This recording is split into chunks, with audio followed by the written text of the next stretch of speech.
Mesdames, Messieurs, bonsoir. Merci d'être avec nous pour ce numéro spécial de Parlons Foot en direct. C'est en raison de l'actualité brûlante avec le football sur la sellette depuis plusieurs jours maintenant. Alors avec une réunion aujourd'hui qui s'est tenue, une réunion du comité exécutif de la Fédération sénégalaise de football élargie aux ligues régionales et nationales.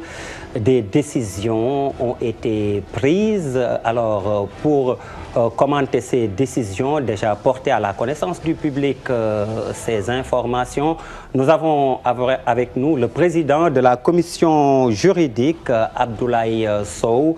Abdoulaye Sow, bonsoir. Bonsoir. Alors, pour commenter cette actualité brûlante, comme je vous disais, Babacar Ndaw Faye, il est de l'Observateur, journaliste à l'Observateur. Bonsoir Babacar. Bonsoir Ablaye. Alors Bamba Kassé également, journaliste à l'APS. Bamba, bonsoir. Bonsoir Ablaye. Alors comme je vous disais, la fédération s'est réunie. Il y a eu 4 démissions, si je ne m'abuse, 5. Et après ces 5 démissions, il y a eu le comité exécutif aujourd'hui. Et Abdoulaye Sow, vous êtes avec nous pour nous faire part des décisions prises. D'abord, les démissionnaires ont été remplacés.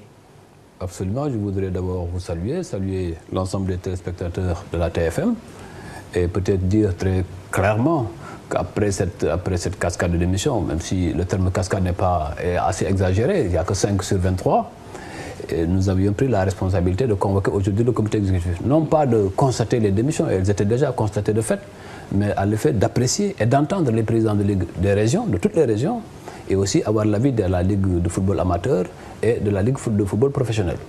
Cette réunion s'est tenue durant 5 heures dans un climat sportif, dans un climat fait de fraternité. Et comme vous l'avez dit tantôt, la première décision, c'est que ce comité a pris acte de toutes les démissions et a procédé à tous les remplacements, tel que l'autorise l'article 34 des statuts de la Fédération sénégalaise de football. Certains s'attendaient plutôt à un départ du bureau, donc c'est tout à fait le contre-pied de ces attentes que vous prenez. D'abord, il n'y a pas de bureau, peut-être le comité exécutif. Du comité, justement. Du comité exécutif, cela n'a pas ébranlé, n'a pas traversé nos esprits. En tout cas, je n'ai pas senti durant les 5 heures d'horloge de notre réunion nulle part où quelqu'un a dû peut-être penser qu'il y aurait démission. Parce que, à notre sens, la démission est une fuite de responsabilité par rapport à tout ce qui nous attend pour le Sénégal et pour l'Afrique. Par conséquent, en aucun moment, cela nous a effleuré. D'abord, donc, je voudrais revenir sur les démissions. Nous avons remplacé, tel que l'article 34 le stipule, mais aussi nous avons pensé, réfléchir sur l'arbitrage. Justement, c'était l'autre, peut-être... C'est une des conséquences de la démission. Exactement, avec Badra Mamayasen qui a démissionné, les arbitres qui se sont solidarisés avec leur président. Quelle est la parade que vous avez trouvée? Il n'y a pas de parade, c'est un constat que le président de la commission centrale des arbitres a démissionné. Il fallait en tirer toutes les conséquences. Après sa démission, des arbitres qui sont en vacances ont décidé de suspendre leurs activités. Moi, je me suis un peu amusé en demandant à mon fils qui est élève, qui est élève en seconde, je lui dis, mais comment vous pouvez aller en grève en pleine vacances? C'est-à-dire que jusqu'au mois de janvier, il n'y a pas de match. Et ces arbitres ont pris la responsabilité de dire qu'ils suspendent des activités là où il n'y a plus d'activité. Mais nous ne devons pas croiser les bras. Nous avons pensé qu'il fallait mettre en œuvre les dispositions réglementaires telles que édictées par la FIFA. La FIFA nous avait dit depuis 1 an et demi qu'il fallait mettre en place dans toutes les fédérations une direction générale des arbitres. Nous en avions discuté avec Badra, mais malheureusement c'est un absentéiste aux réunions du comité exécutif. Nous n'avons pas mis en œuvre cela.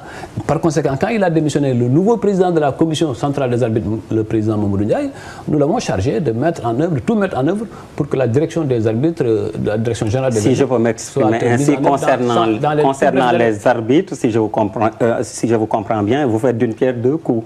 Non, nous constatons une carence et notre responsabilité nous appelle à combler cette carence. Et nous l'avons comblée aujourd'hui. Et je pense que dans les prochains jours, les gens verront des actes très positifs. L'autre décision, c'est que c'est notre engagement. Nous, beaucoup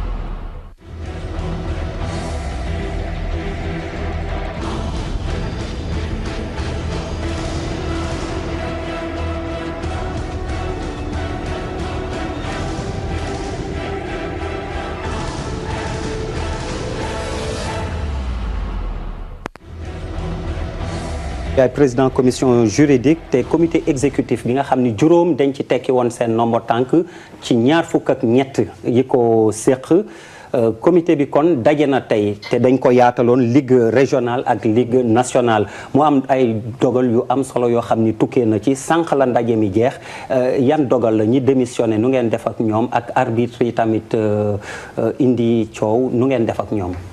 waaw dama lay ginnaaw bi ma la gërëmee nuyu téléspectateurs yëpp dama jàpp ni comité exécutif bi mel nii après match Sénégal Côte d'Ivoire bi mu bëri coow lu bëri trop te ñuy naqaru li xew ci stade ba parce que loolu wax nañ ko waxaat nañ ko suñu responsabilité fédération avoir organisé mu mel nii dawuñu ko parce que ci mbir mi démissionné moo gën a yomb ci affaire yi mais toog nag assumer ses responsabilités aar liñ la jox ba ëllëg boo koy jox nga joxee ko ci ay loxo yu sell dañoo ne ala kulli ñu def loolu surtout am na suñuy xarit ay suñu mbokk yu nekkoon ci comité exécutif bi ñoom jàppee wuñ ko noonu am na ku nga xam ne daan demee la démissionné kooku mën naa ko comprendre am na ñeneen ñu nga xam ne nag wax nañ ci rajo bi ñoom ñoo waxal seen bopp ne am na ay kilifa yu leen ñu ne leen bàyyi leen ñu baax man nag dama jàpp ni ba may falu Kaffrine ñoo ma fal ay équipe yu nekk Kaffrine ensuite président de ligue yi wóolu ma ne ma ci ñeent yu ñu tàll nañ su may démissionné ñoo ma koy wax keneen du ma ko wax bu loolu amee nag loolu yëpp il fallait que ñun ñu toog nañ ñetti yoon benn bi ci comité d'urgence ñu toogaat ci comité exécutif ñi démissionné après sax ci comité exécutif ba